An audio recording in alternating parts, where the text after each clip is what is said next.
Assalamualaikum warahmatullahi wabarakatuh.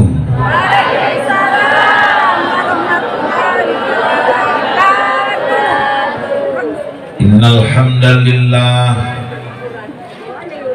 wassalatu wassalamu ala rasulillah wa ala alihi wa sahbihi wa mawalah. La haula wa la quwwata illa billah. Rabbi adkhilni mudkhala sidqi wa akhrijni mukhraja sidqi waj'al li min ladunka sultanan nasira. Wa qul ja'al haqqu wa zahaqal batil innal batila kana zahuqa. Wa qala Allah ta'ala fil Qur'anil Karim a'udzu billahi minasy syaithanir rajim bismillahirrahmanirrahim. Laqad kana lakum fi rasulillahi uswatun hasanah liman kana yarjullaha wal yawmal akhir wa dzakarallaha katsira. Sadaqallahul azim wa sadaqa rasuluhun nabiyul karim wa nahnu ala dzalika minasyahidin wasyakirin walhamdulillahi rabbil alamin. Yang terhormat Ketua BKM Badan Kenaziran Masjid Bapak Haji Sudarman, yang sama kita hormati kori kita, kori kebanggaan Sumatera Utara, ananda kami Ahmad Khairi Novandra. Kita doakan bersama ananda kita ini tanggal 12 yang akan datang akan berangkat ke Kota Padang, Sumatera Barat untuk mengikuti MTQ nasional seluruh Indonesia yang dilaksanakan di Kota Padang. Dan ananda kita ini asli anak Kecamatan Sunggal, akan mewakili Sumatera Utara untuk cabang remaja putra. Kita doakan anak kita ini nanti sukses meraih juara yang terbaik nanti di sana. Amin. Amin ya rabbal alamin. Kemudian yang kami hormati Bapak Komandan kita, kebetulan suami dari Ibu Ketua Panitia, sehingga saya pun malam ini merasa tenang ceramah karena beliau hadir bersama anggotanya di belakang pentas di saat sekarang musim Ustadz tiba-tiba ditikam dari belakang. Malam ini udah ada tentara, mudah-mudahan aman. Ini ada 4 orang lagi pengawal di sini. Kalaupun kena, orang ini duluan lah, bukan awak. Kemudian yang saya hormati orang-orang tua kami, pemuka agama, pemuka masyarakat, jemaah masjid, ibu-ibu, seluruh jamaah yang dirahmati Allah. Saya kira saya sepaham sama protokol. Kita ikan sepat, ikan gabus, lebih cepat, lebih bagus. Saya nggak mau nanti ibu bilang saya ikan kakap, ikan lele, ustadznya kebanyakan cakap bertele-tele. Saya rasa ikan mujair, ikan semilang, kalau udah cair aku pun pulang.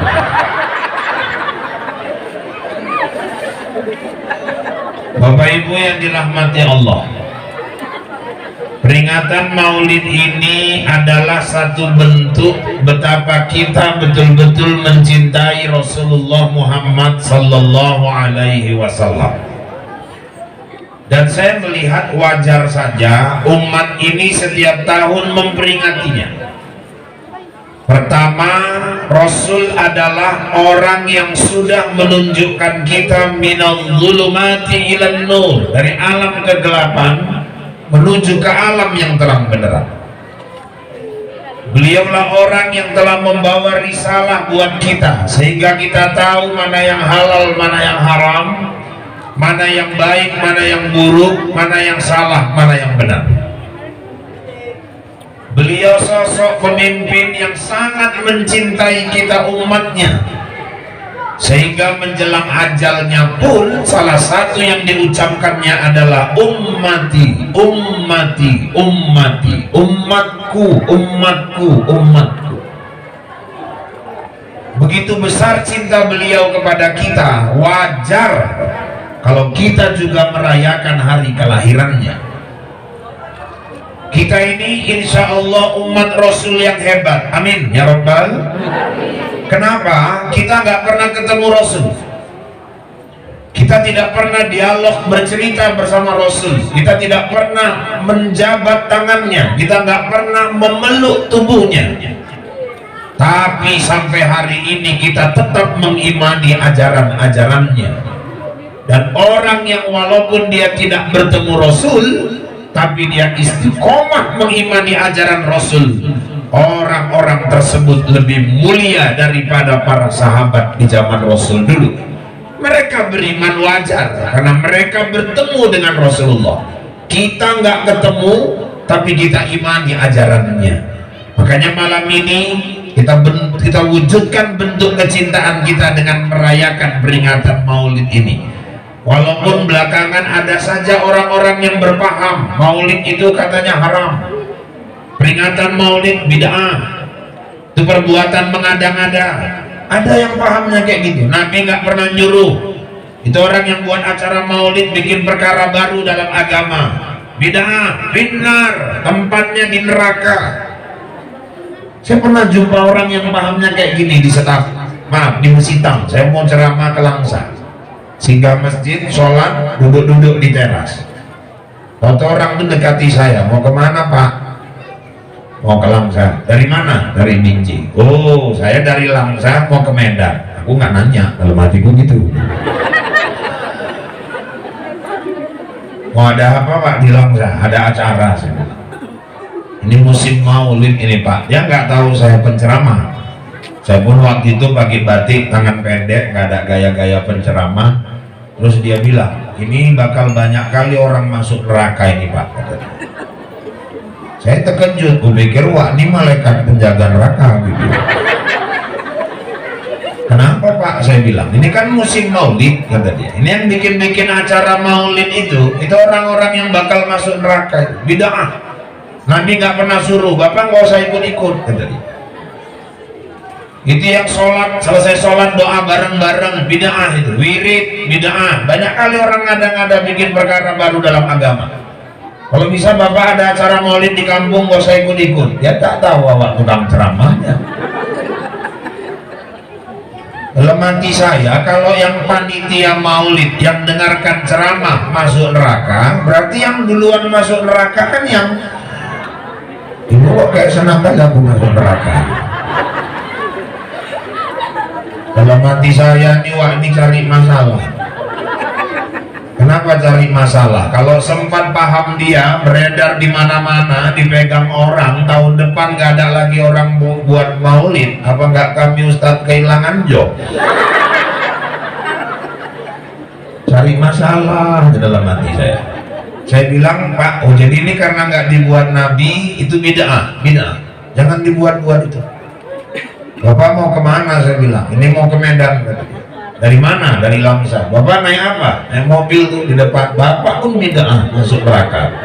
Kenapa? Nabi nggak pernah naik mobil, Nabi naik onta. Bapak masuk neraka. Loh, itu lain perkaranya. Tunggu dulu, Nabi nggak pernah buat. Itu mobil jual, nanti wak beli onta, nanti pergi ke Medan naik onta, beol di jalan tangkap polisi baru mampus wak.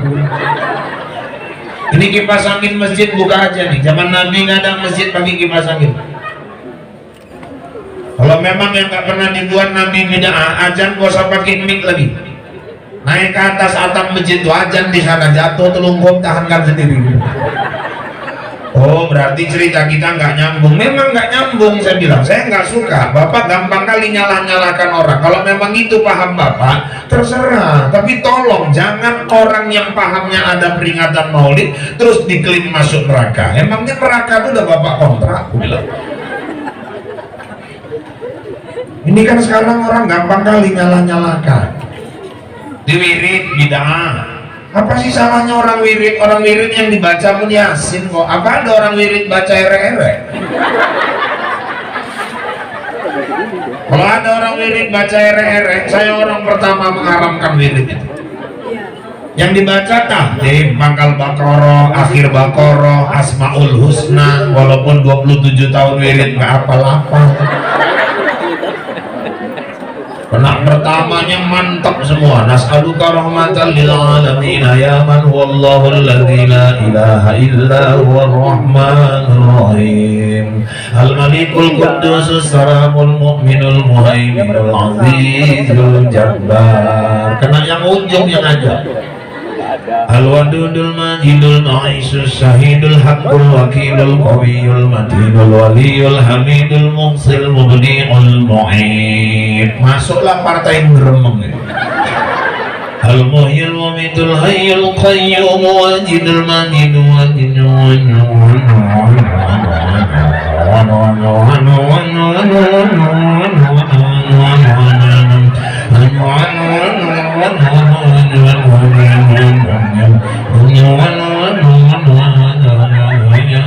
basir. Yang penting ada basir-basirnya.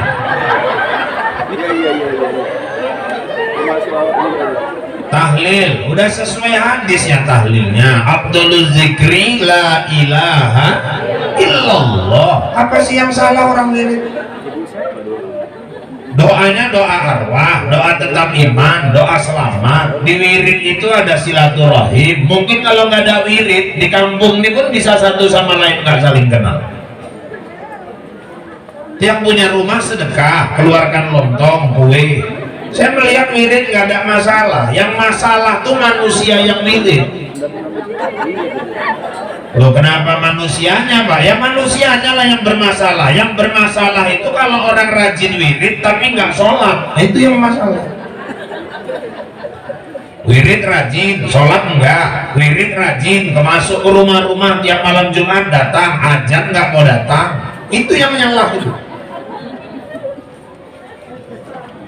Sholat wajib, wirid sunnah. Masa pula kalah yang wajib sama yang sunnah? Satu lagi yang bermasalah itu kadang-kadang orang wirid baca yasin, baca tahtim, baca tahlil, baca doa, udah bagus dari awal sampai akhir, dari ujung rambut ke ujung kaki pahala semua. Baru 3 langkah keluar habis lagi pahalanya gara-gara mulut. Tadi lontongnya lembek kali ya. Pikir punya aku aja, punya aku gitu juga sama kan. Dan tandai kalau tempat wajah nggak pernah beres. Udangnya pun kecil kali ya, kecape itu Kak, bukan udang. Kerupuknya pun emem, iya. Kuahnya sedikit kali ya kan, iya. Tapi habis juga lontong dulu di toko aku. Agak jijik kita nengok nanti. Nggak habis bontot lagi dia coba. Habis dicacinya makanan orang, habis pahala itu. Udah baca yasin, tahdim, tahlil, hilang semua pahala gara-gara muncul. Kalau wiridnya nggak ada masalah, di wirid lah kita silaturahim. Di wirid itu kadang ada persatuan ya Bu ya, ada persatuan untuk orang kalau menikah, pesta. Kadang ada persatuan kalau untuk yang sakit, ada persatuan untuk kemalangan orang yang meninggal. Bagus, kalau saya bilang teruskan berwiridan. Kadang di wirid itulah kalau ada yang sakit, ketua ada dapat kabar, ada apa? Wak jenat, opname. Gimana Sundari? Udah berapa lama? Udah 1 minggu. Sakit apa? Informasi komplikasi ketua, gula sama panu. Misal. Sebetulnya yang parah yang mana? Gulanya ketua. Jadi ngapain panunya kau sebut-sebut? Ya maksudnya biar nampak parah ketua. Kemana nih kita jenguk Kak? Ya jenguk lah, namanya anggota. Siapa yang berangkat? Bu Polan ya, Bu Polan. Ya aku udah pernah kemarin. Ya udah gantian di Bu Polan, 7 orang. Naik mobil siapa? Udah nggak usah dibahas, mobilku. Kan enak gitu. mobilmu, tapi lakimu nggak di rumah. Tenang, udah ada anakku nanti yang bawa. Minyaknya kayak mana? Minyak kelen lah, udah mobil rumah sama minyak itu lagi. Terus terang aja wak dia kan. Nggak punya otak kan dulu. Berangkat rapi-rapi. Ibu aja lah kalau sakit, kawan-kawan jenguk. Kayak mana perasaannya? Oh, hilang penyakit tuh rasanya waktu kawan-kawan itu datang. Walaupun yang datang ini nggak bawa makanan, cuman parah kali juga sewiritan nggak bawa makanan. Masalahnya dia mau dibawakan buah-buahan pun nggak bisa makan, Ustaz. Kenapa rupanya? Dibelikan salah udah 3 hari bebelan nggak bisa beol. Ya gantilah yang lain, dibilang dibawakan jeruk, asam lambungnya naik. Pir lah, pir, dibelikan pir, dia diimpus Ustaz, dibolak-balik kencing payah. Nah, ini kan musim durian, belikan durian, gulanya naik kok. Kalau enggak anggur, ya anggur memang bisa Ustaz, cuma dia nggak biasa, nanti kaget. Ya udah, kalau memang nggak ada buah-buahan yang bisa dimakan, belikan aja gantinya gambar buah-buahan ya. Nah, suruh dia nengok gambarnya tiap malam. Lama-lama baik juga tuh kawan kita. Saya lihat wirid itu bagus kok, nggak usah dipermasalahkan. Orang peringatan Maulid ini pun dibilang orang bid'ah, apalah coba salahnya? Syiar. Kita kumpul sama-sama, kita dengarkan selawat-selawatan, kita dengarkan lantunan ayat Quran indahnya. Anak-anak punya kesempatan tampil, ada tausiah. Jadi kadang-kadang penyakit kita ini gampang kali menyalahkan orang. Kita merasa diri kita paling benar, padahal umat Rasulullah itu sesuai ajaran Rasul. Beruntunglah orang-orang yang sibuk mencari kelemahan dirinya sendiri, sehingga dia nggak sempat lagi nyari-nyari kelemahan orang lain. Kalau memang umat Muhammad dari sekarang sibukkan diri baca ke dalam, tengok diri kita ini. Orang yang sibuk mencari kelemahan dirinya sampai dia nggak sempat lagi nyari kelemahan orang, itu orang yang beruntung. Kita ini kadang-kadang sibuk nyari-nyari kelemahan orang, lupa membaca kelemahan diri sendiri. Gajah di pelupuk mata nggak kelihatan, semut di seberang lautan nampak. Kalau nuding orang pandai, alah Pak Ustaz Rahul itu, alah presiden itu, alah bupati itu, alah camat itu, satu jari nunjuk ke orang, yang 4 ini kemana? Kan balik ke badan sendiri. Berarti kalau kita nuding orang tuh nggak beres, ya 4 kali lebih nggak beres dari yang dia tuduh. Mulai besok yang tanggung-tanggung, waktu nggak beres kali, langsung aja gini aja. Ayo, coba banyak koreksi gitu. Kita baca ke dalam. Bapak Ibu yang dirahmati Allah, jadi maulid ini satu bentuk kecintaan kita kepada Rasulullah Muhammad Sallallahu Alaihi Wasallam. Kalau kisah maulidnya saya rasa nggak usah saya sampaikan lagi lah, udah sering itu. Cuman sedikit aja, saya mau ambil sedikit kutipan dari Rawi Barzanji. Di situ ada pelajaran penting gitu. Saya bacakan sedikit ya rawinya. Cuman kalau saya ini kan beda sama Nopandra. Beliau ini memang kori. Kalau kori ini kayak ibu-ibu ini memang suara cantik, dibentuk kayak manapun memang enak dia didengar. Kalau aku kan selama ceramah ininya suaraku pun jadi agak kurang enak. Iya, dulu saya masih sebaya-baya Nopandra ini saya pernah juara MTQ Remaja Putra Bu, di tingkat perkebunan. Juara 2 saya waktu itu, pesertanya 3 ya, alhamdulillah. Itu pun yang satu berhalangan hadir waktu itu, makanya alhamdulillah dapat juga lah juara 2 itu.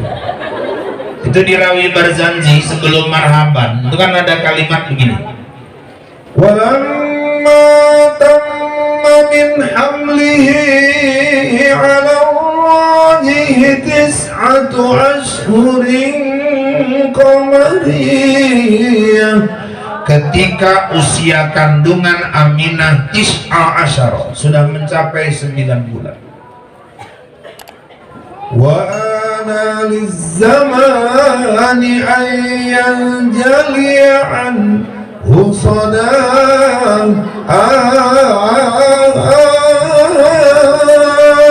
tibalah waktu itu masa persalinan. Nah, ini yang penting, ini yang mau saya sampaikan ini. Ibu-ibu pula nih yang banyak datang, ini pas kali. Hadara ummahu lailata maulidihi Asiyatu wa Maryamu fi niswatin minal hadiratil qudsiyyah. Di malam lahirnya Nabi, Allah hadirkan dua wanita salehah untuk membidani kelahiran Rasulullah. Siapa itu Ustaz? Asiyatu wa Maryam. Asia sama Maryam. Asia istri Fir'aun. Fir'aunnya kafir, tapi istrinya ini orang taat luar biasa. Maryam wanita suci, wanita salehah, emaknya Nabi Isa, yang Allah jadikan dia sebagai bukti kekuasaan Allah. Maryam nggak pernah nikah, Maryam nggak pernah disentuh laki-laki, lebih banyak di mihrab berzikir kepada Allah. Izin Allah, Maryam hamil. Dikandungnya Nabi Isa. Akhirnya Isa lahir cuma punya emak, nggak punya ayah. Nabi Adam tak punya ayah, tak punya emak. Nabi Isa cuma punya emak, nggak punya ayah. Maryam hamil tanpa suami, maka sekarang banyak anak gadis nggak mau kalah sama Maryam.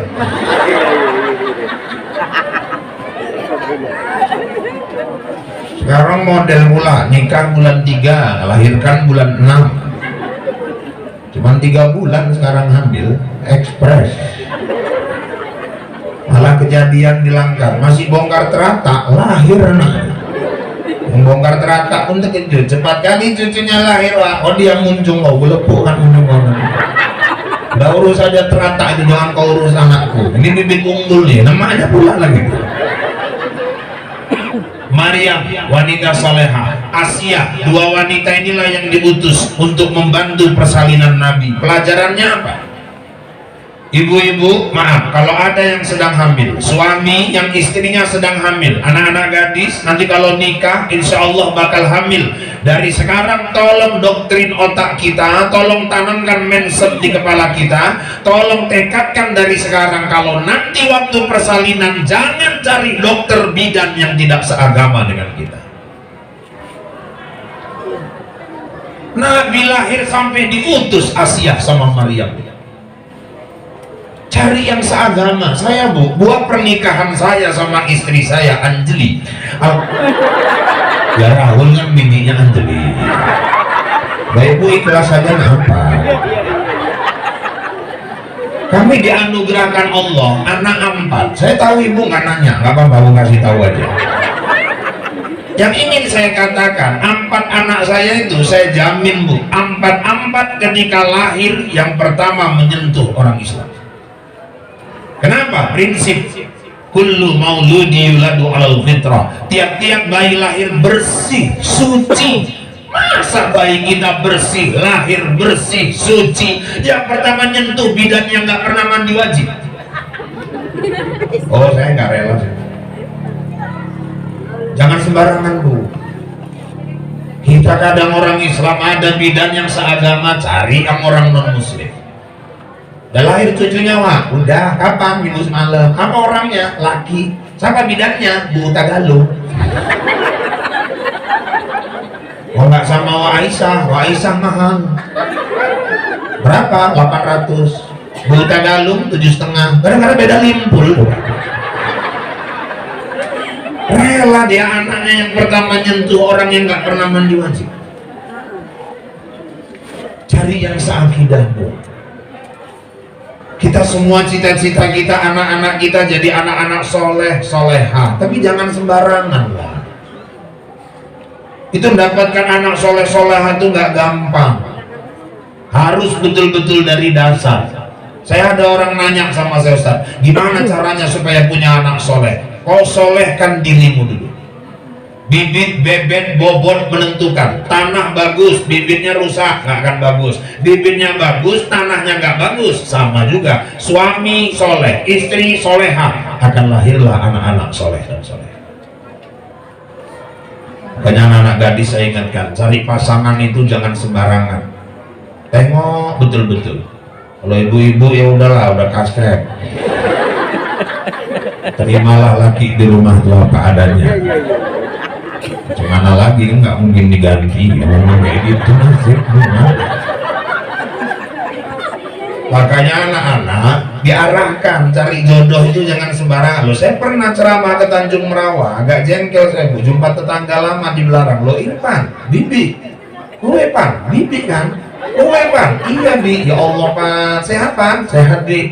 Bibi tinggal di mana? Sini aku sekarang Tanjung Merawa. Loh anak-anak bi, anakku wis mentas kabeh pan, wis nikah kabeh untuk wong kaya kabeh. Aku digawe ke omah.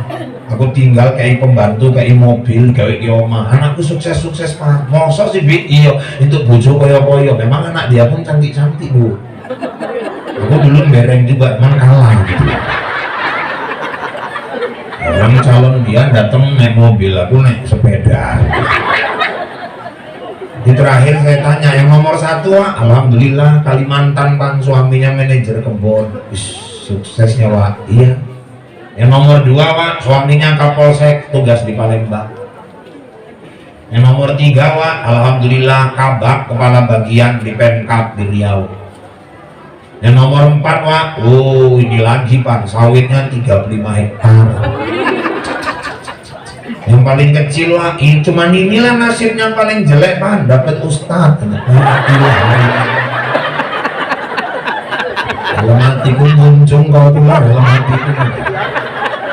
Sepele kali dia sama ustadz. Pikirnya ustadz sekarang loh. Anggap remeh. Buka assalamualaikum, tutup assalamualaikum, pulang jelas. Iya. Makanya anak gadis cari pasangan itu yang jelas. Bibit, bebek, bobot menentukan. Ibu pun kalau datang calon menantu jangan asal terima, asal jangan nampak naik Yaris. Wah ini baru pas. Ini bangganya nih bangga, gak salah lagi nih naik Yaris. Dinikahkan 3 bulan nikah, anaknya pulang nangis.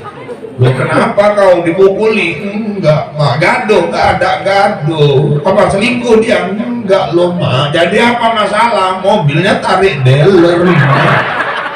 Rupanya belum bayar angsuran 6 bulan. Datang calon menantu ke rumah. Assalamualaikum. Waalaikumsalam. Apa ya kau? Kamu mau jumpa anak Wawa. Anakku 3 yang gadis. Kamu mau jumpa siapa? Marniwa. Maksud kamu apa? Aku suka sama anak Wawa. Apa modalmu? Alhamdulillah Wak, itu ada Agia di luar. Aku pun sekarang udah kerja ya, walaupun belum tetap Wak, tapi udah kerja. Ini aku mbak bisa molen 10.000. Oh kalau soal Agia kerjaanmu nggak usah kau pamerkan sama Wawa. Aku untuk anak-anakku yang gadis nih, kamu tahu, aku nyarikan untuk orang tuh bukan cuma suami, tapi imam yang bisa nuntun anakku masuk ke dalam surga. Kau bisa baca Quran nggak? Aku dulu ngaji Wak. Bukan masalah dulu, kau bisa baca Quran nggak? Aku ngaji dulu Wak. Iya, kau bisa baca Quran nggak? Ya dulu bisa Wak. Sekarang? Ya belum tahu nih Wak. Tes dulu, tes minggu muka kenapa Wak? Sekarang nggak ada minggu muka. Oh siapa namamu? Namaku Torik Wak. Baca surah At-Torik. Loh sesuai nama Wak. Iya. A'udzu billahi minasy syaithanir rajim. Bismillahirrahmanirrahim. Was-samaa'i wat-tariqi wa ma adraka mat-tariqun najmus tsaqib.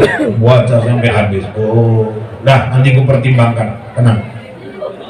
Besoknya datang lagi. Assalamualaikum Wak. Waalaikumsalam. Kenapa? Marni Wak. Torik udah datang semalam. Ya kan janur kuning belum berkibar Wak. Kamu ngetes? Iya Wak. Namamu siapa? Namaku Anas Wak. Baca surah An-Nas. Oh gampang kalau Anas. Qul a'udzu birabbin nas, malikin nas. Ya udah, nanti gue pertimbangkan. Atau besok datang lagi. Assalamualaikum, waalaikumsalam. Apa ya kau? Kabarnya nerima pendaftaran Wak. Pendaftaran cocokmu itu. Aku suka juga loh Wak sama Marni Wak. Namamu siapa? Namaku Imron Wak. Baca surah Al Imron. Panjang kali Wak. semua dites sesuai nama. Ya memang namaku Imron lah, tapi aku di kampung dipanggil Kulhu. Ya udah Kulwallah aja mau baca.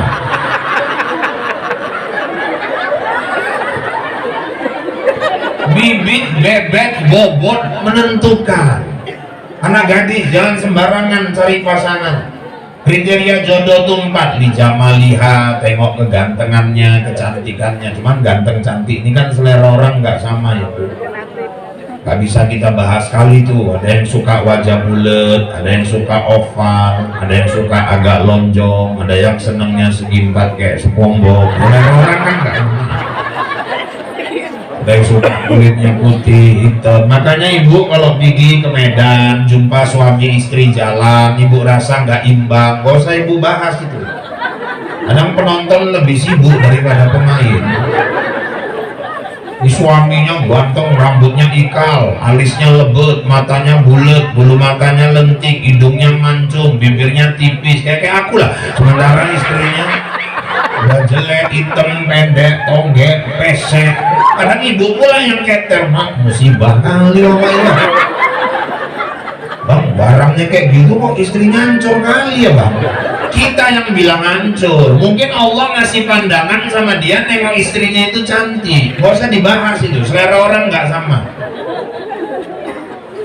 Tapi adik-adik, nikah juga nggak boleh cuma nengok ganteng cantiknya. Ganteng cantik itu apa namanya? Temporer, lama-lama berubah. Seiring tambah umur bakal luntur. Dulu kata orang Titik Puspa terkenal dengan lesung pipitnya. Sekarang pipitnya hilang, tinggal lesung di mana-mana.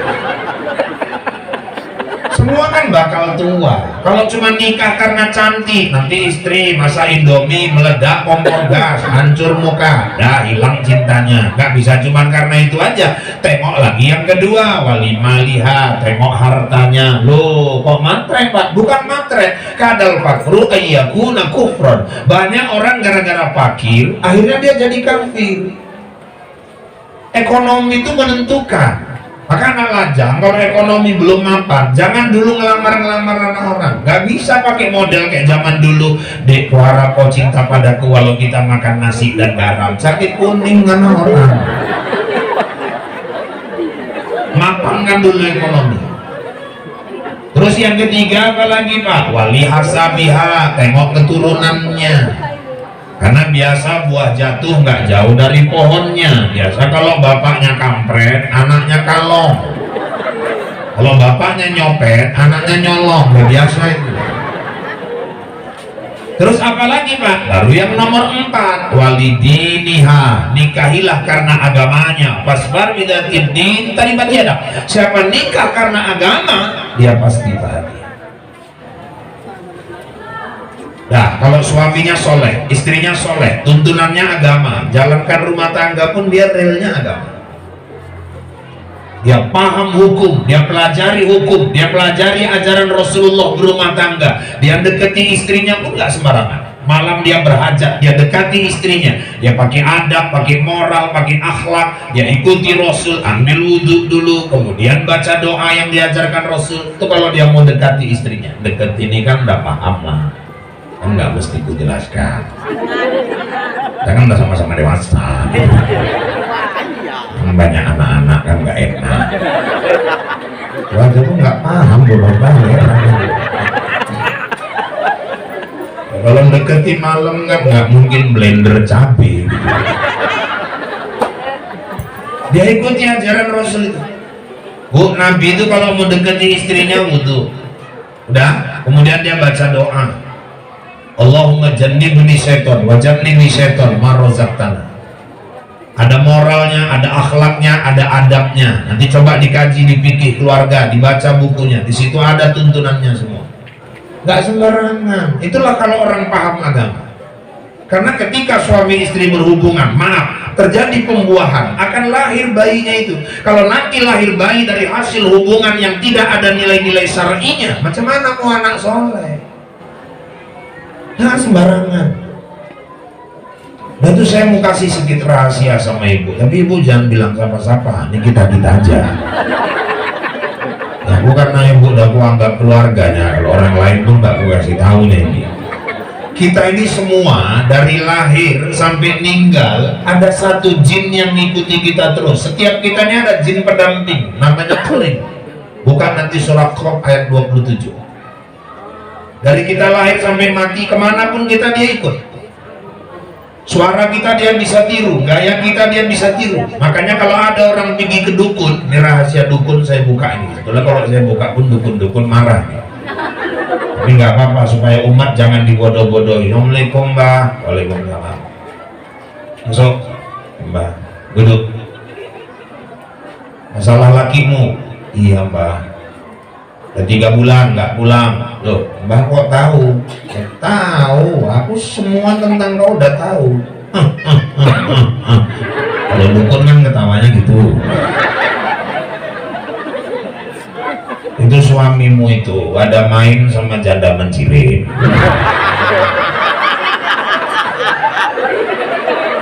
Ya, memang iya Mbak. Lo Mbak kok tahu? Udah tenang, aku udah tahu semua. Orang tuh hubungan udah ada 4 bulan sebetulnya. Dulu lakinya meninggal kecelakaan. Ya memang iya Mbak. Tuh anaknya 3, betul Mbak, baru rega. Loh Mbak kok tahu semua Mbak? Ustaz, saya belum cerita sama dukunnya. Lah kok dukunnya bisa tahu semua? Macam mana dia nggak tahu? Orang permainan jin. Jin korin yang dampingi dia sudah dialog sama jin korin yang dampingi ibu. Karena dia lakukan tirakat-tirakat khusus, dia bisa komunikasi sama jinnya. Maka permainan jin.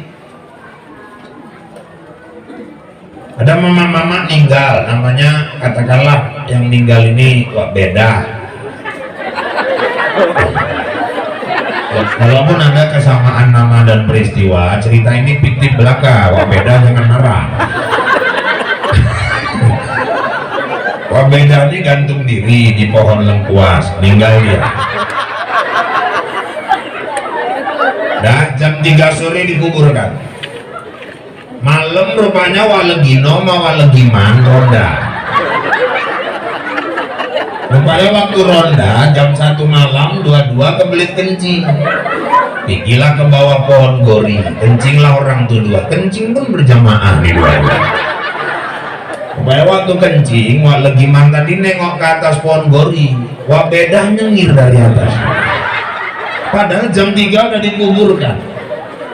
Senggolnya Wak Legiman, man, apa ikut lo? Legiman nengok, wah dua-dua puter balik kanan, lari kontak sampai lupa naikkan celana dua-dua. Terus geger cerita di kampung. Apa katanya? Arwah Wak Beda gentayangan. Gak ada Bu istilah arwah gentayangan. Semua orang ketika meninggal tempatnya udah jelas. Ini jasad ini semua ini dari tanah baliknya ke tanah, masuklah ke kubur. Ruh dari Allah pulang kepada Allah, diletakkan di satu alam yang namanya barzah. Nggak mungkin dia gentayangan lagi. Tapi kami nampak Pak, saya nggak bantah itu. Tapi itu bukan arwah. Orang Bapak nggak nengok, aku pun nggak pengen nengok. Suara sama Pak, gaya sama, betul. Itu bukan rohnya, itulah jin korin yang dampingin Wak Beda selama hidupnya. Jadi apa hubungannya sama suami istri yang berhubungan tadi? Kalau suami berhajat kepada istrinya, mereka mau berhubungan malam, maaf ibu-ibu, mereka tidak pakai adab, tidak pakai moral, nggak dibacanya doa yang diajarkan Nabi. Itu jin korin pendampingnya ikut campur di situ. Macam mana mau lahir keturunan soleh-soleh? Kalau kita baca doa itu, jin korin itu keluar dari tempat itu. Oh, jadi baca doa ya Pak? Baca doa. Allahumma jannibni syaiton wa jannibi syaiton. Iya, saya ceramah gini di Batang Serangan ada yang nyaut, mana sempat doa lagi tata. Doa sebaris aja kok nggak sempat lagi wawa. Sudah kebelut kali orang. Nah, tahu-tahu dari hasil hubungan itu terjadilah pembuahan, terjadilah kehamilan. Mau dapat anak soleh-soleha, hamil Bu, 9 bulan kehamilan. Coba tolong, sekali aja pun jadi, khatamkan Al-Quran. Jangan tinggalkan sholat. Didik anak sholat itu bukan nunggu anak lahir, dibentak-bentak, diambil gagang sapu, dipukul. surga. Di perut anak itu udah kita ajarkan sholat, ajak dia sujud kepada Allah. Suami sebelum tidur pegang perut istri itu, baca doa Nabi Ibrahim, Rabbi hablim minas sholihin, Tuhan anugerahkan aku anak yang soleh. Oh, sebagian orang tarikat mereka ngamalkannya, dipegang perut istri itu diusap ke kiri, Rabbi hablim minas sholihin, usapnya ke kiri.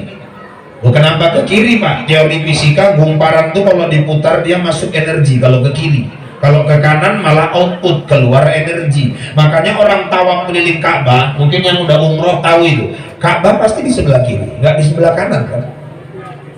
Kalau orang tawaf Ka'bah sebelah kanan, batal tawafnya. Orang belajar zikir, la ilaha illallah, jatuhkannya ke rusuk sebelah kiri. Rabbi hablim minas sholihin, masukkan energi tauhid dari doa Nabi Ibrahim. Ya aku 3 kali melahirkan suamiku nggak pernah gitu kan lah Ustaz. Ya hamil lagi lah. Dan bapak pun ngusapnya yang lembut Pak, jangan diuap-uap. Weteng bojone koyo ngadoni kue bawang. Terus kali lahir peang mula kepala anak-anak. Nah, terus apalagi Ustaz? Tiba waktu persalinan, lahir anak laki-laki atau perempuan, pastikan bidatnya yang seakidah. Kalau laki, ajankan di kuping kanan, perempuan komatkan di kuping kiri. Walaupun ini hadis kontroversi, ada yang mengatakan ini dhaif, lemah, tapi ya walaupun dhaif kan kalimat ajan semua kalimat thayyibah, kalimat yang baik. Itu makanya anak-anak gadis kalau sempat punya suami ajan pun nggak bisa, coba apa nggak sedih? Anak lahir ngajankan nggak bisa, ibu cucu ibu lahir, menantu ibu nggak bisa ngajankan, musibah dulu, musibah. Saya dulu waktu tinggal di kebun gitu, lahir anaknya tancap naik sepeda ke rumah. Saya masih nonton India, kocok-kocok tahir. Nggak, saya memang suka Bu nengok film India itu, karena film India itu jujur dia. Kalau polisinya nggak beres, film India berani ceritakan di film. Film Indonesia belum ada tuh. Kalau pejabatnya korupsi, berani film India ceritakannya di film. Nah, cuman saya nggak sukanya satu, perkara pamer udelnya itu yang jadi masalah. Sama gaya pacarannya itu, kok mesti kali nyanyi sambil guling-guling di rumput gitu, kayak orang kerjaan, kurang kerjaan. Batin masuk pacet mampu sama orang batin. Lah kok tahu-tahu tamu datang. Waalaikumsalam. Assalamualaikum. Waalaikumsalam. Buka pintu. Ada apa dek? Istriku melahirkan kau. Hah? Istriku melahirkan. Apa? Istriku melahirkan kau. Oh nggak salah alamat. Aku mantri bukan, istriku bidan bukan. Oh binimu melahirkan kok kau kemari? Anaknya diapain Ustaz? Astagfirullahaladzim. Laki apa perempuan? Laki Ustaz. Bacakan kalimat azan di telinga. Azan yang kayak di TV itu Ustaz. Ya iya. Yang kayak di masjid itu kan Ustaz. Iya. Pakai mic Ustaz. Kepala tahu pakai mic. Aku bilang bacakan ajan, bukan diseru ajan. Aku nggak tahu Ustaz, daripada salah tolong ke rumah sebentar. Kenapa kata dia? Orang minta tolong cemana ya, paksa juga berangkat. Orang rumah pun kereta dibawanya. Terakhir aku diboncengnya naik sepeda dia. Udah setengah jalan baru sadar aku kayak orang pau gini, aku dibikinnya di belakang. Tekangkang aku di belakang sepeda dia. Sampai di rumahnya saya pegang anaknya, saya bacakan azan, udah siap saya kasih sama istrinya, merepet istrinya Bu. Kalau anak nggak duit, istri melahirkan tak kemana-mana aja kamu. Panggil-panggil Ustaz Rahul bikin malu aja kau bang nasib kali aku dapet kau memang. Raul tuh guruku ngaji di Wirid, jadi tahu lah dia kalau aku punya laki bodoh.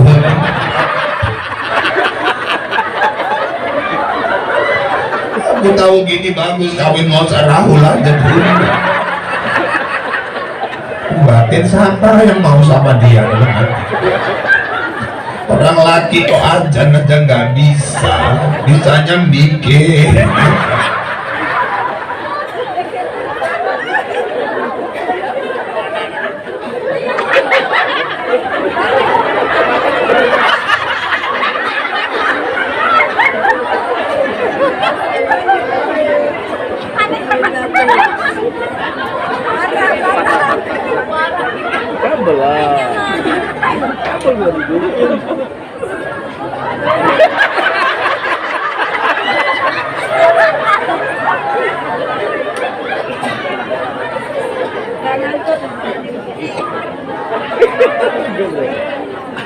Mati semua kok. Yang kamu enggak itu.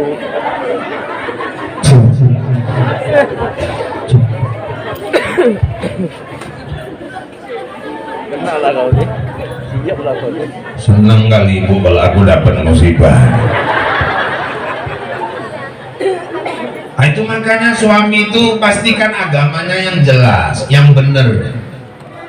Nah, mau dapat anak soleh-soleha, 7 hari kelahiran anak, kekahkan. Ini kadang-kadang keyboard acara ngayunkan sanggup, kekah nggak sanggup. Kalau aku Israel cekek kan betul tuh bapak mamanya. Sunnahnya Ustaz, hari ke-7.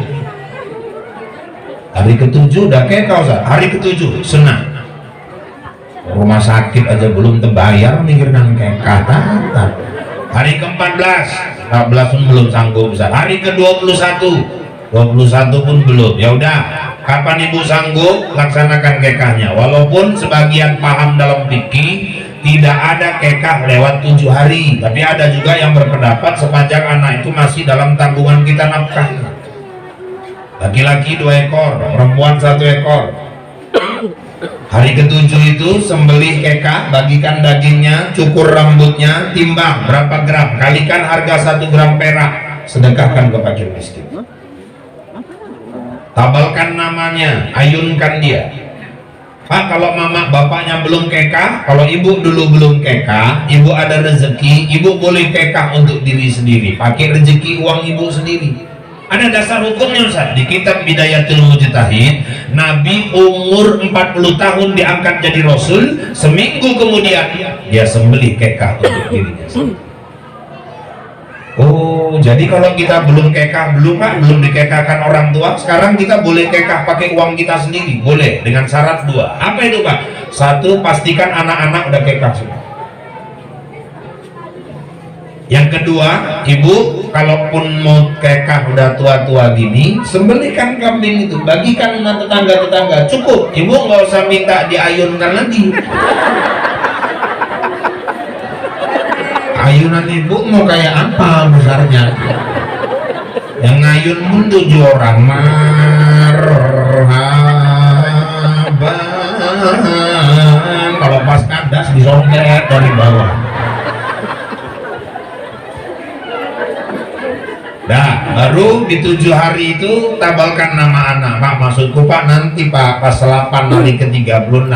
Hari ke-36 buat lagi, yang hari ke-7 itu kita tabalkan sendiri dulu. Bapaknya yang nabalkan, belajar sama guru, belajar Pak Ustaz. Nanti hari ke-36 mau diulang-ulang lagi. Dan ngasih nama anak itu jangan sembarang gitu, harus bahasa Arab Pak. Oh enggak juga, yang penting artinya bagus.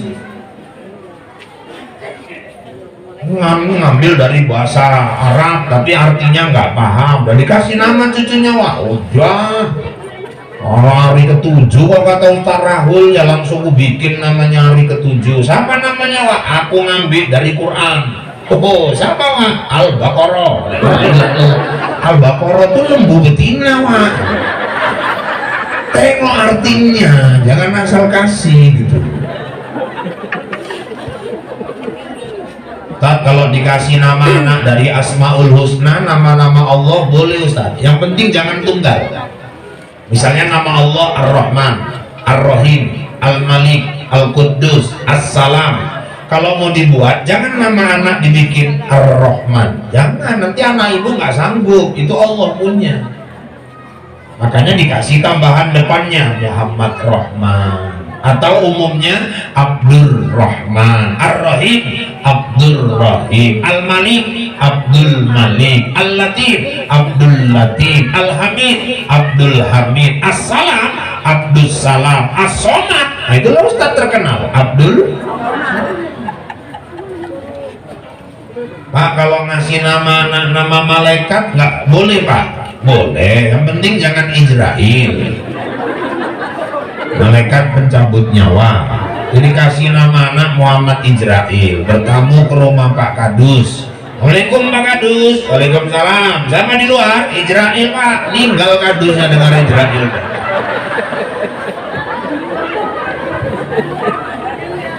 Nama-nama Nabi Ustaz bagus, Yusuf, Su'aib, Harun, Nuh, Ismail, Soleh, terserah Ustaz. Kalau diambil nama ayah sikit, nama emak sikit digabung, yang penting artinya bagus.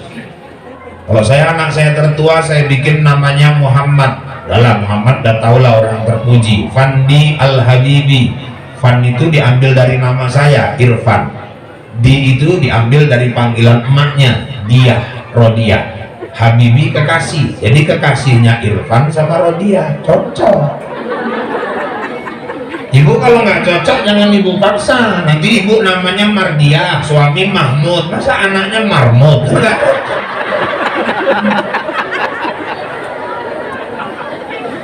Mamanya Aisyah, bapaknya Lokot, anaknya Sangkot, kan nggak pas. Ada yang bapak Leman, mama Toyibah, lah kok anaknya Letoy. Kasih nama yang terbaik untuk anak. Nah, ini mau dapat keturunan soleh, soleha. Terus Ustaz, didik anak dengan tauhid.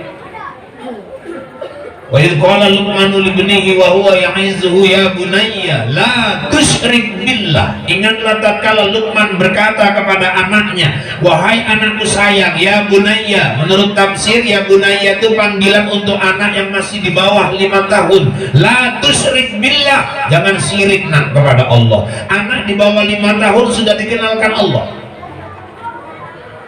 Kesalahan orang tua hari ini sering kalau mengancam anaknya, alah nak kau tahap apa aja kau bikin, nanti pulang bapakmu habis. Ya Allah, kok serak kali gini rumah, nanti mama mau pulang wirid habis kau. Anak dididik takut sama bapak, takut sama mama. Ada bapak mamanya bagus, bapak mamanya nggak ada, apa-apa dibikinnya. Tapi kalau anak dididik takut kepada Allah, masuk kamar mandi pun dia tahu dia sedang diperhatikan oleh Allah. Tanamkan itu dari kecil. Buat rumah kayak madrasah. Jangan lagi kalender gambar-gambar artis ditempel yang pakaiannya nggak beres. Cari kalender Islami, kalender pesantren, kalender kaligrafi Arab, taro. Nanti di kamarnya Asmaul Husna. Di mana kepalanya, letak kepalanya kalau tidur di bantal? Sebelah sini. Dinding sebelah sana taruh Asmaul Husna, biar sambil dihafalnya. Di sebelah kanan buat nama-nama malaikat, buat nama-nama nabi, tanamkan di situ. Rukun iman, rukun Islam. Rumah harus kayak madrasah. Pagi hari bangunkan anak, hidupkan rotal Al-Quran. Gak payah kali dia bangun subuh itu, hidupkan rotal tuh keras-keras ke telinganya. Saya dulu emak saya bu, almarhumah emak saya nyuci beras saja untuk kami makan, dia pakai ayat. Emak saya ngaji, berarti sama gurunya dulu ada amalan ilmu itu dikasihnya. Li'ilafi Quraisy, nyuci beras ya. Wah, masukkan lagi ilafihim rihlatas syita'i was-shayf, masukkan lagi. Falyabudu rabba hadzal bait alladzi at'amahum min ju'. Ada kompor. Wa amanahum min khauf. Naikkan tuh periuk, dimasak nasinya di situ pakai kayu. Ibu-ibu saya orang kebon, berasnya beras catu, tapi karena emak tadi masaknya ada amalannya, berkah, nikmat, lezat, keraknya jauh kita selera kali nengoknya. Alhamdulillah, nggak nyangka bu, anaknya jadi ustaz. Ibu kadang nyuci beras lagunya sakitnya tuh di sini. Apa nggak suaminya gulanya naik, kolesterolnya naik, tensinya naik, orang sakitnya tuh di situ semua. Tanamkan tauhid ke anak itu, nyanyikan anak salatullah salamullahi ala toha, atau bawakan lagu yang lain misalnya alhamdulillah. Ini kadang-kadang masukkan ke ayunan lagu bola kau terobos gawang cintaku, anaknya pun kepalanya keluar, oh iya duet pula anak sama mama.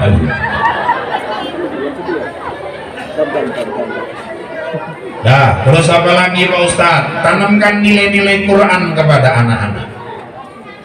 Ibu kalau merasa bacaan Quran ibu lemah, anak jangan sampai kayak ibu.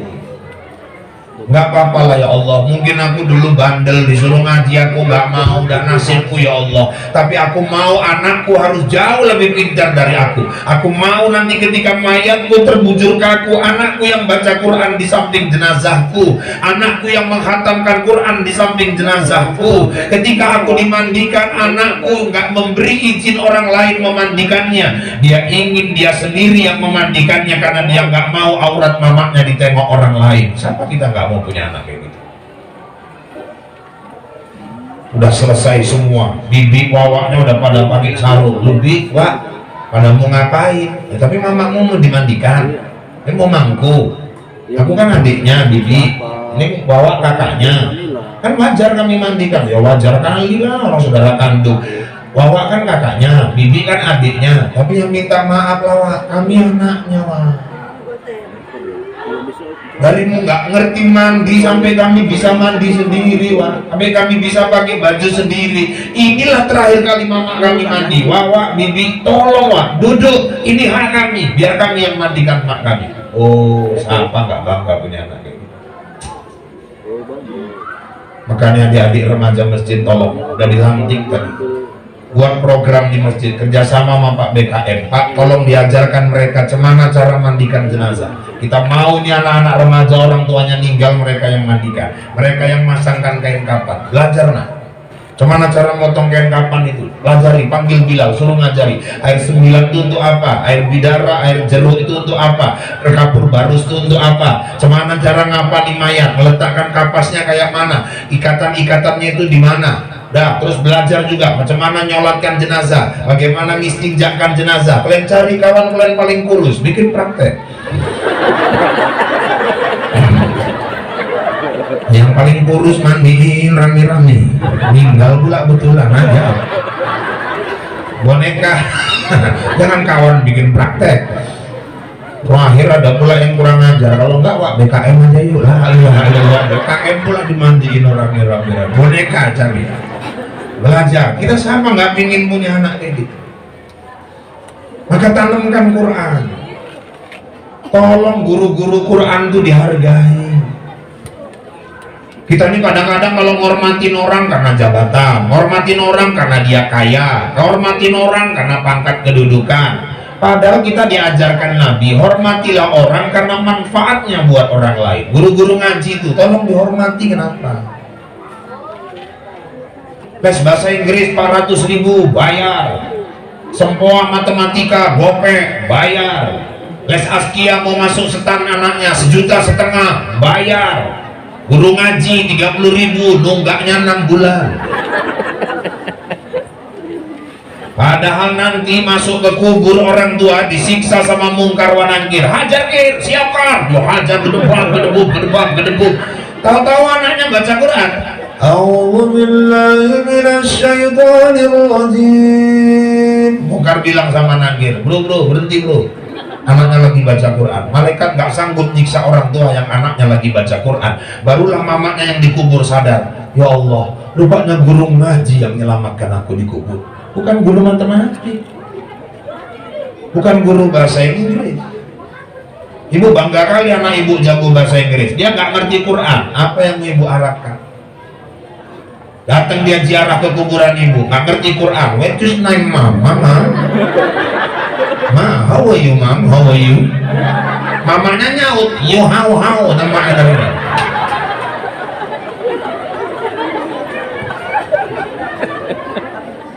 Jangan jangan sepelekan guru-guru ngaji itu.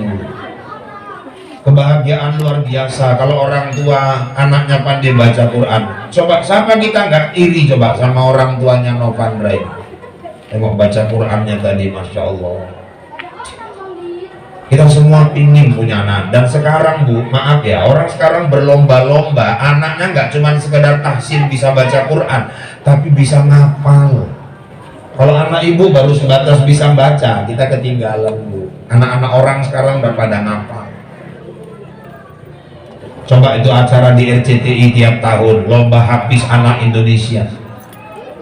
Ada anak namanya Musa, umur 6 tahun, hafal Quran 30 juz, 6 tahun. Itu yang di Jogja itu, si Gajali Ramadan sama siapa kawannya itu. Anak yatim, ditemukan di lampu merah, diselamatkan oleh ustadz pesantren, dididik hafal Quran 8 bulan, hafal dia 30 juz. Bukan cuma hafal, letak-letak ayat tuh hafal dia. Dibawa ke Rusia, waktu itu ada MTQ di Rusia, anak ini disuruh tampil, dites orang-orang di sana, dipancing ayat berapapun sambungnya, dipancing surah apa disambungnya, terus dites. Coba nak, 3 halaman mundur ke belakang, sudut kanan paling atas, diam dia sebentar, sanggup dia bacanya. Stop, 10 halaman ke depan, coba ambil dari tengah sebelah kiri, diam dia sebentar, sanggup dia bacanya. Bukan cuma hafal ayatnya, letak-letak ayat di Quran itu pun hafal. Diciumi sama orang-orang Rusia, pulang bawa banyak dolar ya, disirami penonton waktu itu. Sekarang anak kecil-kecil udah hafal 30 juz. Ya Allah. Makanya saya senang nih ibu-ibu pengajian di sini ini pun saya dengar udah banyak yang hafal 20 juz, juz terong Belanda, juz wortel, juz tomat, juz belimbing, juz pokat. Ini kalau disebutkan hafal nih 20 juz.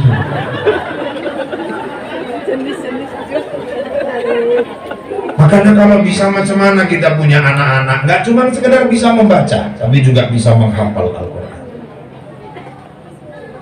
Oh gitu Ustaz, ya.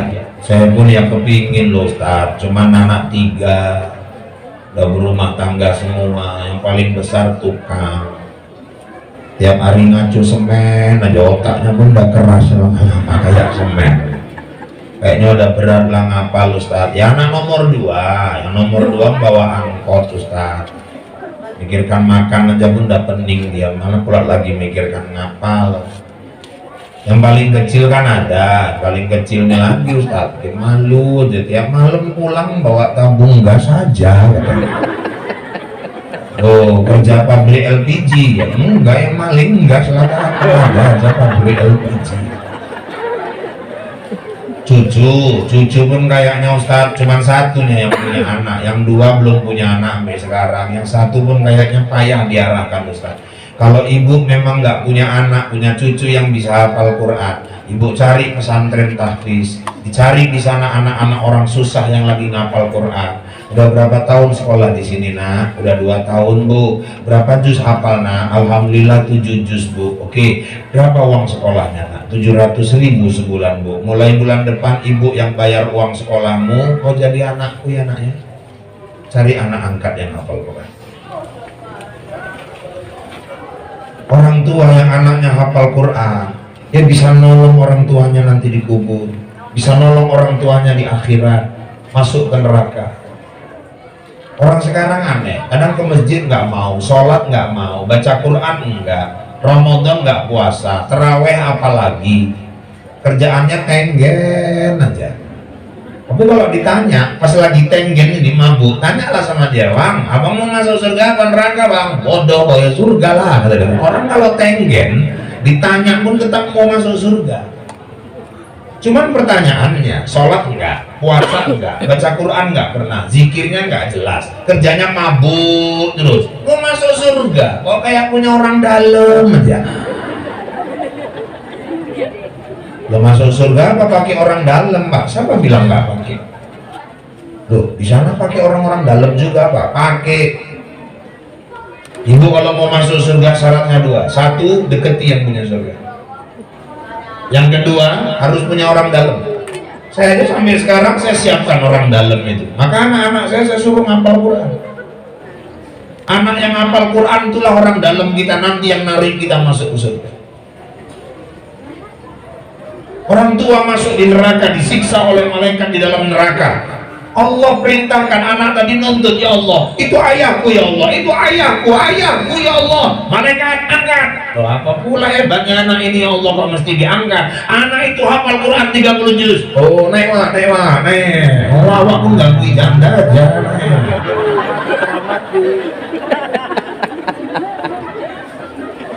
Siapkan orang dalam yang nolong kita nanti masuk ke surga.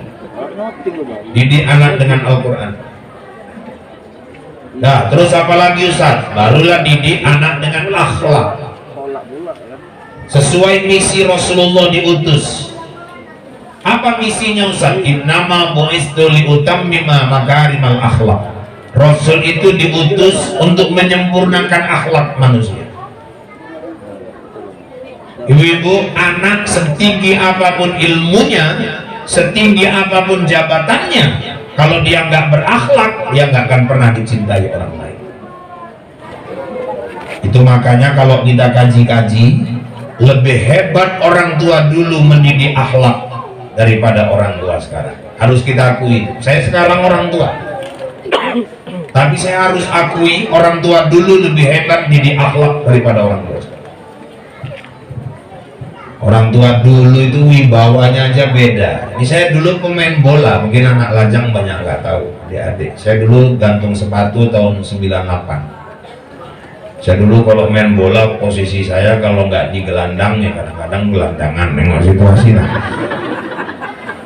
Saya berhenti main tahun 98, waktu itu tim saya di kecamatan masuk semifinal dan jumpa PT Yukindo. Kami waktu itu seri 2-2, adu penalti, 10 penendang, cuman saya yang nggak gol Pak waktu itu. Habis itulah saya nggak main bola lagi. Dulu kalau pulang main bola sampai mau maghrib, orang tua tuh berdiri depan pintu, marah dia, tangan taruh di pinggang, mata melotot gini sedikit, udah keliling kita nyari jalan masuk dari belakang. Wibawanya orang tua dulu. Anak sekarang, anak pulang maghrib, bapaknya mendelik, anaknya nyengir sambil ngomong mata layar.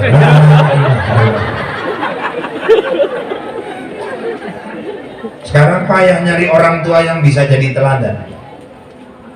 Dulu ibu inget gak? Kita dulu orang tua ada tamu ngobrol, kita ikut duduk di situ. Oh, pulang selesai. Oh, biasa kali kok ya, nguping aja orang tua cerita gini-gini, nggak nahan kan. Tadi orang tua ngobrol nyantel aja lo, pantang itu. Sekarang coba orang tua ada tamu ngobrol, tamunya nanya sama emaknya, loh, emaknya belum jawab, anaknya yang jawab duluan. Bangga pula mamanya itu, katanya anaknya bijak, bukan di situ tempatkan bijak. Dulu orang tua nonton TV, duduk di bawah, kita duduk di atas, kaki naik ke meja. Orang tua tuh cuman gini aja melirik. Lama ditengokinya, dia nggak ngomong, kita yang mikir, kasus apa lagi di dalam. Oh, duduk di atas nggak boleh turun, paham kita. Zaman dulu kan nonton TV, nengok berita, dulu acaranya gitu-gitu aja. Kalau sekarang kan banyak acara, makanya mak-mak pun saya ingatkan, ibu, kalau jiwa ibu mau senang, tontonlah yang membahagiakan ibu. Kenapa lah ibu kadang nonton yang justru buat susah ibu sendiri? Nanti yang ditonton aku menangis, buat susah. Heran aku nengoknya. Ada acara lain yang menghibur, acara lain nanti yang kira-kira itu ada tausiah-tausiah. Yang dipilih nonton yang ku menangis, yang emosi dia nonton pun naik. Saya pernah juga orang rumah saya nonton, waktu itu kami berdua di rumah, bodoh kali ini perempuannya nih, bodohnya kalau aku tuh tapu kan lakinya tuh tahu kali, mau aja di toko-tokoi, aku bilang, apa masalah? Itu bang, bodoh kali di TV, ya kau bilang bodoh, kita di rumah berdua, kau dari tadi bodoh, aku yang perasaan, gitu. Enggak, yang di TV kata dia, udah matikan aja tuh, matikan daripada naik gula kau nanti, gue bilang jantungmu pula nanti copot, matikan. Ya udahlah, matikan aja, dimatikan aja tuh. Habis maghrib dibukanya lagi, la ilaha illallah. Oh, dibuka lagi, penasaran aku terakhirnya kayak mana lagi katanya. Bodoh kali kadang-kadang. Kadang anak melongsor, maknya sama ayahnya di belakang. Anak duduk di kursi, kaki naik ke meja, mentut pula kepet. Maknya kembang kempes hidungnya gini. Tuduh-tuduhan sama lakinya, nentut kok bang, nentut. Ada kau lah, kau, alang aku aja bang, kau enak aja kau. Aku tanda kentutmu bang. Nanti si ucok katanya, kau nentut kocok. Iya mak. Ilah Allah. Jangan dibiarkan bu anak itu. Anak kalau dari di rumah dia nggak berakhlak, nanti masuk rumah siapapun anak tuh nggak akan berakhlak. Kalau anak sudah nggak berakhlak, masuk rumah orang pecicilan, tingkahnya nggak karu-karuan, orang nggak pernah nanya, namamu siapa? Enggak, yang ditanya orang, anak siapa sih ini? Orang tuanya yang terseret. Saya dulu kakak saya tuh keluar dari kamar mandi, cuman pakai anduk doang. Emak saya balik. Itu di kamar mandi, taruhkan sarung di situ supaya kau keluar dari kamar mandi pakai sarung. Bahumu tutup anduk. Kau udah gadis nah. Abang nonton TV di depan, balik pakai sarung, tutup anduk. Orang tua sekarang sepele itu. Keluar anak gadis, ayahnya telentang di semen gini. Anaknya selalu tik. Langkahnya yang terkejut. Ayah manusia biasa, setan di mana-mana. Kalau orang tua nggak memperhatikan akhlak adab berpakaian anak gadis di rumah, nggak usah heran lah kalau sekarang banyak bapak ngambil anak kandung sendiri. Sepele lagi dah soal akhlak. Saya dulu lajang nyuci bu, kakak saya kuliah di Medan, kami dua di rumah. Dibikinkan di rumah kebun tuh di belakang tempat cucian gitu. Saya pulang sekolah jam 3 nyuci itu di belakang. Dulu tetangga-tetangga mak-mak kalau lewat pada bisi-bisi tuh. Enaknya lah punya menantu kayak Irfan tuh ya, udah ganteng, rajin, banyak dulu yang bilang gitu. Nggak, aku denger. Memang aku denger, bukan perasaan. Nanti waktu bilas, mak saya ngajari Irfan, ya mak, itu kawat jemurannya 3 baris nah, ya mak. Kawat yang luar tuh untuk baju-baju ya nak, ya mak. Kawat yang paling dalam handuk, sarung, celana panjang di situ, ya mak. Kawat yang tengah itu khusus pertahanan dalam negeri pak. Sekarang baru terpikir saya, hebat orang tua dulu. Jemuri aja pun pakai akhlak. Pakaian dalam tuh di tengah, ditutup dari sini ketutup baju-baju, dilihat dari sana ketutup celana panjang, handuk, sarung. Hebat filosofis orang tua dulu. Jemuri pakaian ada akhlaknya. Sekarang anak gadis disusun di pagar teh-tehan depan rumah. Kalau dipilih-pilih lumayan, semua di situ, layangan di situ, kacamata di situ, keadaan tinggal 15%, bolongnya 6. Lewat tukang bakso terbang ke muka tukang bakso, pangsan tukang bakso. Tanamkan akhlak, apalagi sekarang ini bu, pergaulan ya Allah ngeri tidak. Pergaulan udah bebas sekali sekarang. Narkoba, aduh narkoba ini sekarang bukan cuma kalangan dewasa, anak-anak aja udah banyak kena. Anak TK ada yang kena, SD kena, dijebak dari bonbon, dari apa segala macam. Jagalah anak-anak. Mahasiswa apalagi SMP, SMA kena, polisi aja ada yang kena, tentara juga ada yang kena kan, dokter ada yang kena, ustadz aja pun ada yang kena. Ini bukan aku. Aku malam ini tes urin pun berani insya Allah.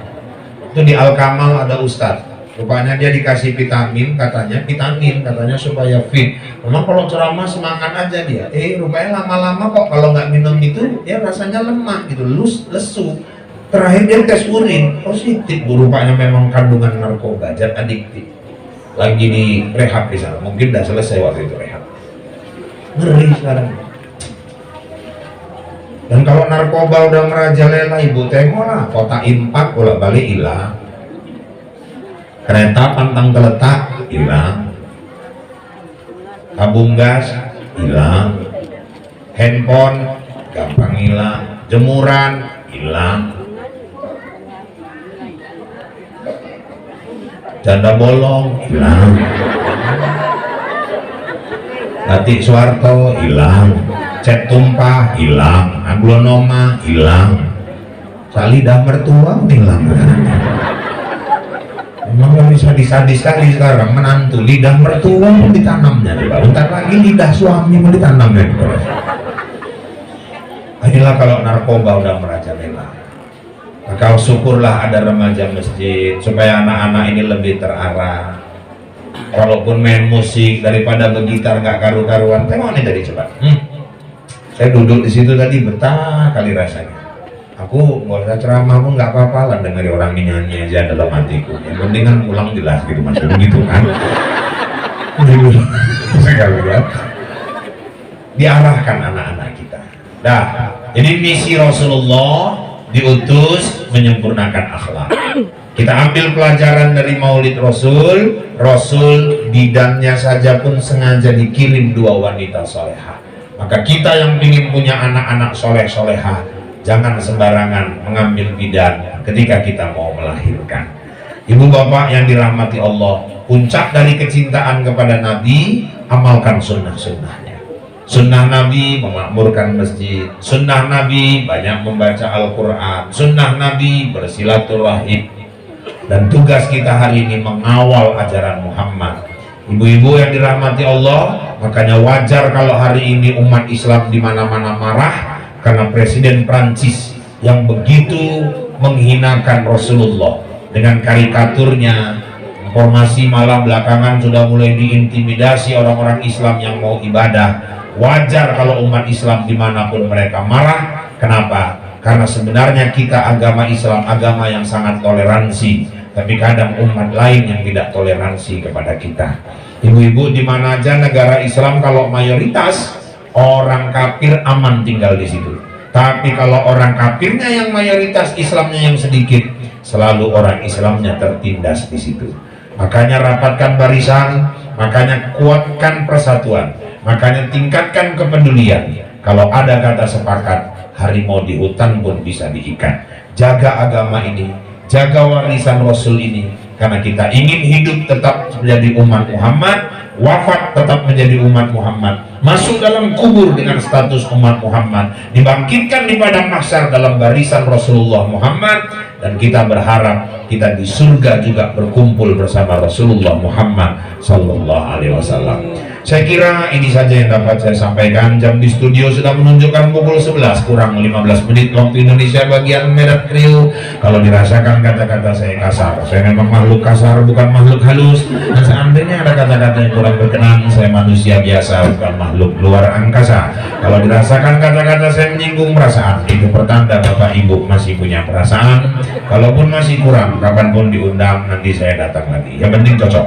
Jadi ya, maksudnya cocok waktunya. Cocok waktunya, jangan berpikir kemana-mana. Ini kalau udah dibilang cocok, kok terus bayangannya amplop aja.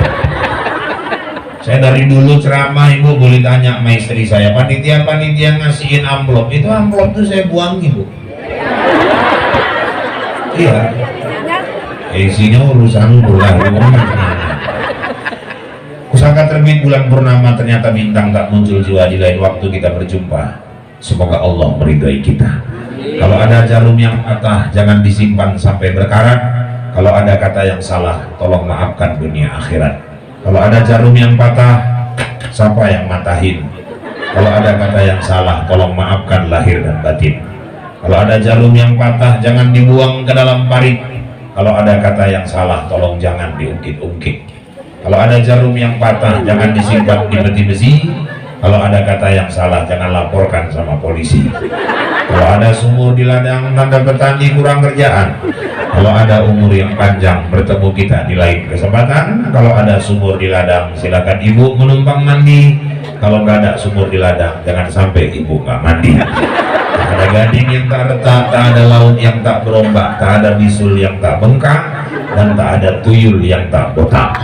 Demikian informasi aktual, faktual, tajam, dan terpercaya yang dapat saya sampaikan melalui liputan 6 BCTV malam ini. Mudah-mudahan yang saya sampaikan membawa manfaat buat kita semua. Saya Rahul, Anjeli, Ica, Tapasya, Taki, Bopi, Marcel, Suci, dan seluruh kerabat kerja yang bertugas mohon diri dari hadapan Anda. Kita bertemu kembali lain waktu lain kesempatan dalam gelombang yang sama dalam acara berpacu dalam ibadah. Buah durian, buah kedondong, sekian dulu dong, burung irian, burung cendrawasih. Cukup sekian dan terima kasih. Kue bangkit si kue loyang, kacang tojin si kue bawang, itulah kue-kue hari raya Idul Fitri. Akhirnya saya kembali ke studio untuk melanjutkan acara Suara Hati Seorang Istri. Wabillahi taufiq wal hidayah. Assalamualaikum warahmatullahi wabarakatuh.